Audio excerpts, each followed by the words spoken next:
Sports NOLA TV continues from Premier Honda I-10 Service Road at Bullard in New Orleans East. The LSU Tigers have concluded their 2015 regular season with a solid, if not unspectacular, record of 8-3 as they beat Texas A&M. Les Miles on the field, standing ovation. This is before the game even started, then the game itself, and LSU went back to their running game, and it was good in this game against a team that isn't so good against the run in A&M. Leonard Fournette went back to having a big game. The LSU special teams came up big. Dante Jackson, who played very well in this game from Riverdale, coming up with a fumble for the Tigers. A&M able to get on the board, their only offensive touchdown of the game on a skinny post to get it done, but A&M just doesn't score against LSU. They haven't in years, and the LSU defense played its best game in a while, Brian. Yeah, they played with a lot of energy, as you would have hoped and thought that they would, knowing that it's possible Miles' last game. But here's the thing that continues to be a disturbing thing, and Miles has got to get it fixed, is Brandon Harris's play at quarterback is just terrible. It's horrible. It's beyond bad. Darius Geis, on the other hand, was terrific. This is one of the best runs you'll ever see, Ricky. His kid just wouldn't go down. True freshman from Catholic High. Got a great future. You love seeing that competitive nature, don't you? Yeah, I mean, they got a lot of great players. Like you said earlier, I mean, you know, LSU, they get the top guys. They're right up on Alabama will get the best players. So they got great talent. And then the reverse to Geis for a touchdown. Good blocking in the one-cut run, and he'll score here.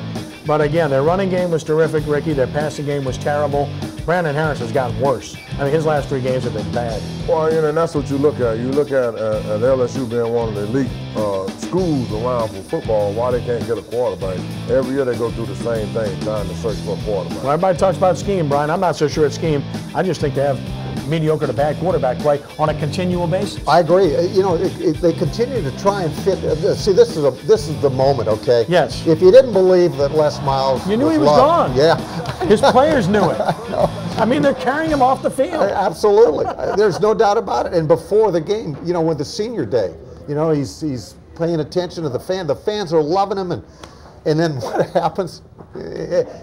We addressed it in the previous segment, but I mean, it's just a travesty as to how they handle this whole thing. It is. Les Miles is staying, and while he stays and LSU wins, Tulane loses a game and loses its coach. The regime of Curtis Johnson is over. It's unfortunate. You hate to see it. The pick sixes did them in against Tulsa. They had a lead. They looked good offensively for a while, but even if they won this game, Ricky, it didn't matter. He was going to get fired regardless. Well, I mean, he had 4 years, Ken, to turn things around. And he didn't turn things around, and it didn't have things look like it was on the up. You know, everything looked like it was on the downside. So they had no other choice but to get rid of him. 4 years is plenty long for Curtis. And look, we like Curtis Johnson. We wished him well. We wanted to see him succeed because he's a class guy. But if you can't do it, this is all about wins and losses, even at Tulane's level. It'll be interesting to see with the new athletic director what direction they go with their head coach. Yeah, when you look at back-to-back 3-9 records, 3 wins in 2 years in conference play, that simply isn't going to get it done. 15-34 overall, 3-13, as mentioned, 2 years in the American Conference, and you just have to be more competitive than that, Ricky. And you look at the infusion of talent, they've improved in some areas. They haven't improved in other areas. Their offensive line, bad. Quarterback play, mediocre.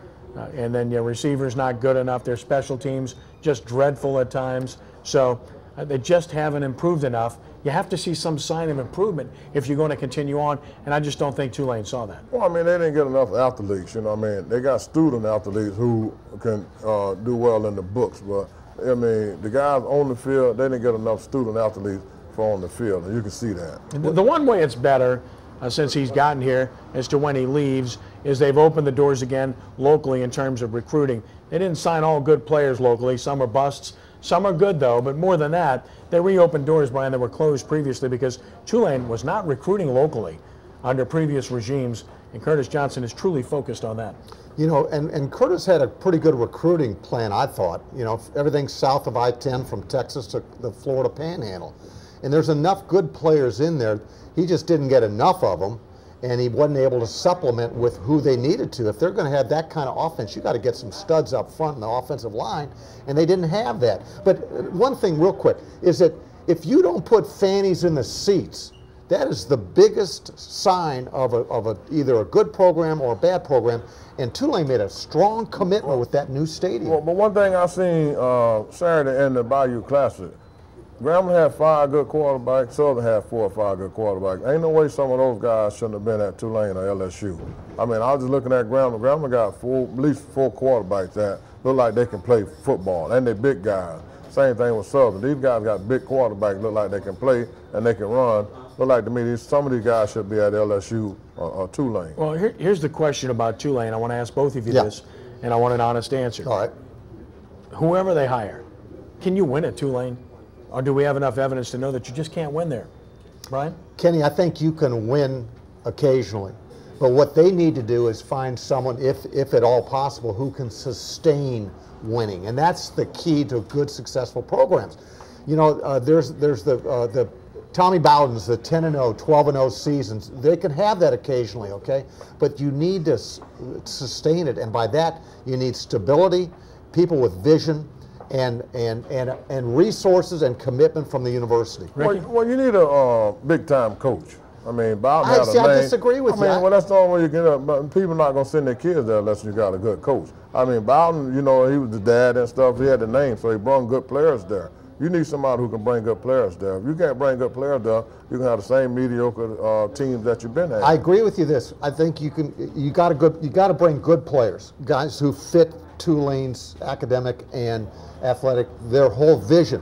But you don't have to be a big name coach, I think, to do that. What I'm saying, Brian, but it helps. It helps get players Absolutely to come in the door. It helps. Because yes, right now, if I go get a coach with no name, a lot of parents ain't gonna want to send their players there. They're gonna feel like, well, he haven't put nobody in the pros, he haven't did this and that. That's what everybody's looking for now. But history tells us clear and simple.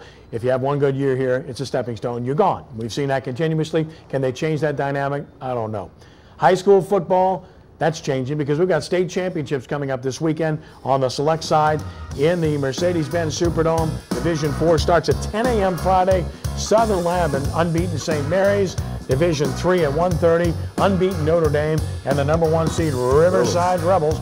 Then in Division 2, Parkview Baptist off of their big win over U-High against St. Thomas More. And then the finale, the heavyweights in Division 1, Catholic High against nationally ranked and top-seeded Archbishop Rummel. Then we have the non-select semifinals this Friday night at 5A. Mandeville and John Ehret, one of these local teams will make it to the Dome. Ditto in 4A, where local teams Carr and Franklinton get together. In 3A, you got St. James at A-Meet, West Feliciana and Lutcher. Imagine if it's St. James and Lutcher, there won't be anybody left in that neck of the woods. Class 1A, Oak Grove at Kentwood. As we look forward to what's going to be an incredible high school football week or two here. The only thing bad about it, Brian, it's split over 2 weekends. Yeah, and we'll get to the select, non-select again, but you're right. The last one out of the river parishes turn the lights out if Lutcher and St. James meet for the championship. Yeah. Well, I'll tell you what, that's going to be a great game, too. I mean, everybody down there going to be out of there. Right. And then great job by Guy LeCompte and Mandeville to get his team where they're at. Great job by Corey Lambert to get his team there. They play each other for the right to get to the championship game. Mandeville hasn't been there. Ehret hasn't won one since 1985. Congratulations to Dale Weiner at Catholic High in Baton Rouge for getting to the title game for the first time since 1990. Now all he's got to do is beat Rummel. That's a tall task. And congratulations to Jay to get back there for this, too. You know, I mean, 3 times in 4 years. Absolutely. I mean, that's a dynasty. They're really good, and they beat John Curtis twice in 1 year. That hasn't been done before, Rick. No, and I'll tell you what, I like Rummel. You know, Rummel is a great school, and I think a lot of Rummel. Yeah. Back with more Sports NOLA TV in just a moment here on WHNO TV 20.